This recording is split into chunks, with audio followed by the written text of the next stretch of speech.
The silent sky of Alaris. The night the sky went silent, the world of Alaris changed forever. For thousands of years, the people of Alaris lived beneath the quiet pulse of the great celestial heart that floated above their atmosphere. They called it the Pulsar, a star-like sphere of pure silver light that breathed energy into their cities, their oceans, their skies. It had always been there. No one remembered a time without it. It was the reason their cities floated in the air like shining glass gardens. It was the reason their oceans were warm even during their frozen seasons. It was the reason their people had never known darkness. And then, in a single breath, it went out.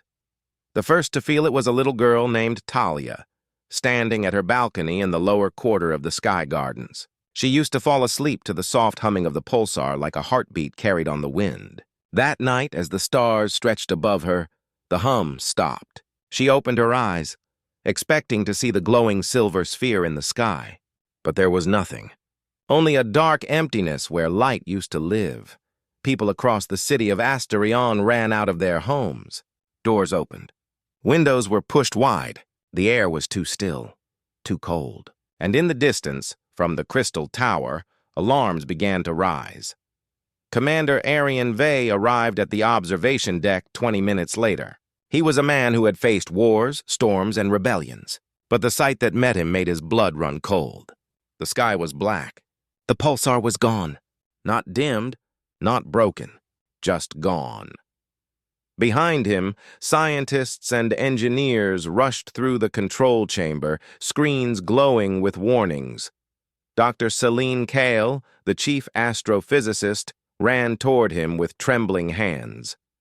She had spent her entire life studying the pulsar's energy. Her eyes were wide and hollow. Arian, the core readings have vanished. It's not broadcasting any frequency. It's like it was never there. That's impossible, Arian said. His voice was steady, but his chest ached with a pressure he couldn't explain. You can't just erase a star. I know, Celine whispered. But that's exactly what happened. Across the planet, power grids began to flicker. The floating cities, once steady in the sky, trembled like ships on a stormy ocean. Transport routes began to fail. Communication towers blinked in and out of signal. People flooded the streets, some praying to old gods, some crying, some simply staring at the black sky, waiting for their light to return. Hours passed. The world grew colder. Then, just before dawn, the first lights appeared. But they were not the pulsar.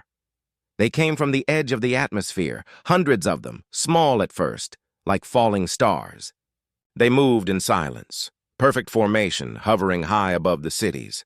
For the first time in centuries, Ilarans saw something they could not name.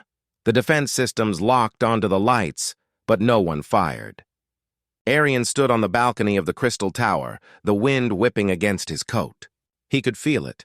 Not fear exactly, but something ancient and heavy. A presence! Broadcast a wide-frequency hail, he ordered. A moment later, every screen on the planet flickered. A soft white glow filled the air. And then a voice spoke. Not through speakers, not through radios. It was in their heads, calm, cold, familiar in a way that made the skin crawl. You have lived on borrowed light, the voice said. And now the light returns to its keepers. In the silence that followed, no one moved. Selene pressed a hand to her temple.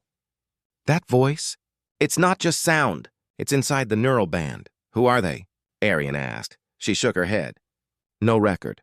No language match. But they're not lying about one thing. The pulsar wasn't natural. It was placed here. Arian turned slowly to face her. By who? She met his gaze. Them. Over the next days, panic spread like fire. Governments held emergency meetings. Military fleets gathered near the upper atmosphere. People fled from the floating cities down to the surface below, where old structures still stood. But nothing stopped the slow, steady arrival of more ships. They never attacked. They simply waited. And every night, the same voice returned. Return the light. But how do you return something that has vanished? Arian couldn't sleep.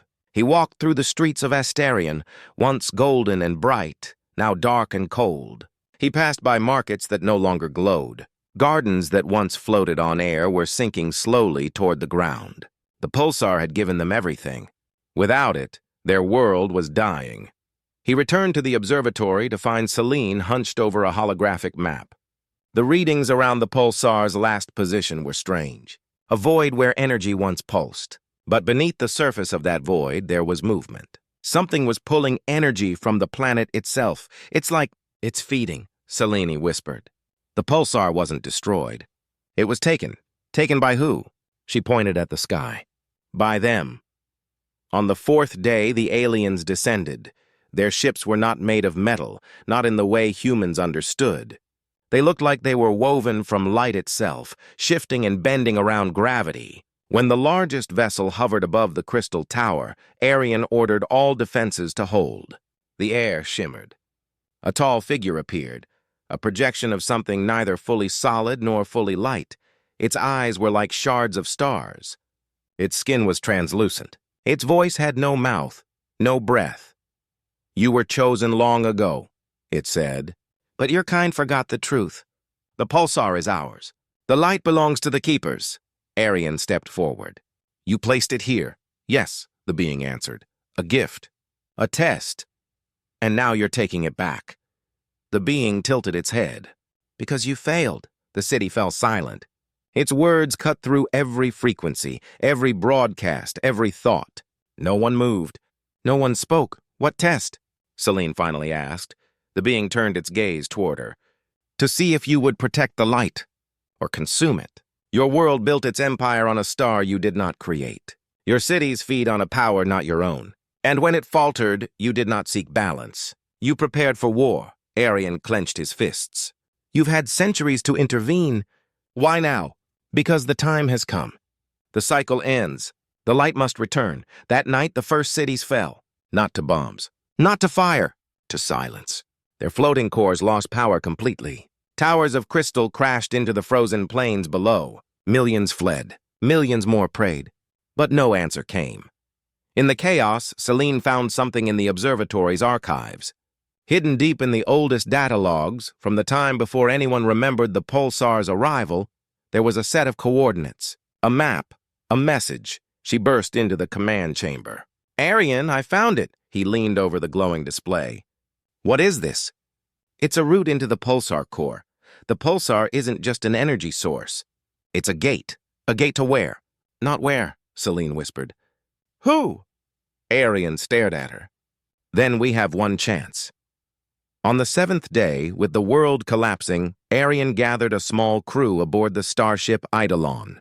They were soldiers, engineers, scientists, and Talia, the little girl who had first heard the silence, now the youngest stowaway on board. They broke through the dark sky as alien ships followed in silence.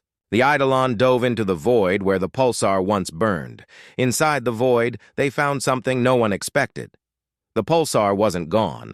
It was hidden inside a structure so vast it wrapped around itself like a sphere of folded light, and at its heart was a throne, empty, waiting. The voice returned, stronger now, not from outside, from within. "Who claims the stolen dawn?" Arian stood before the throne. "We didn't steal it. We lived under it. We survived because of it. Survival without understanding is theft." "Then teach us," Arian said. "Don't end us." The light pulsed like a heartbeat. Celine fell to her knees as the energy surged.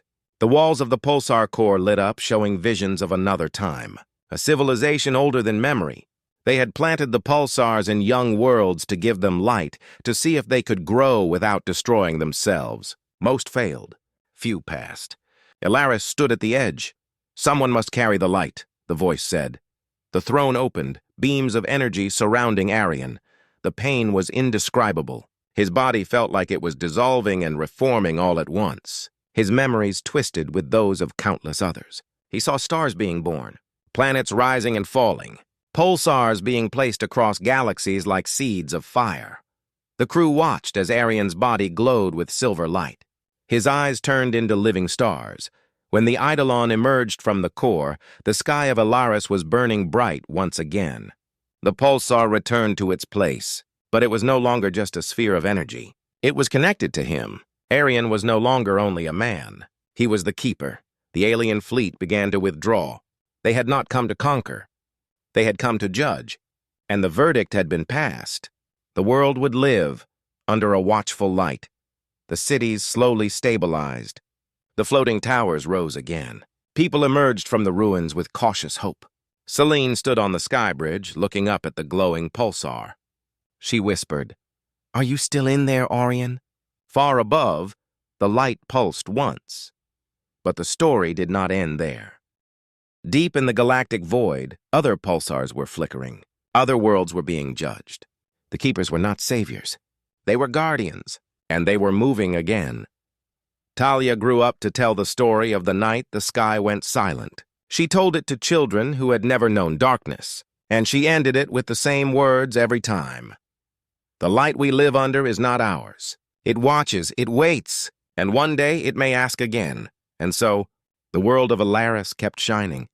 Not because of power, not because of control, but because of a single man who stood between light and darkness and chose to carry the burden. And somewhere beyond the stars, the keepers watched in silence, waiting for the next dawn to be tested.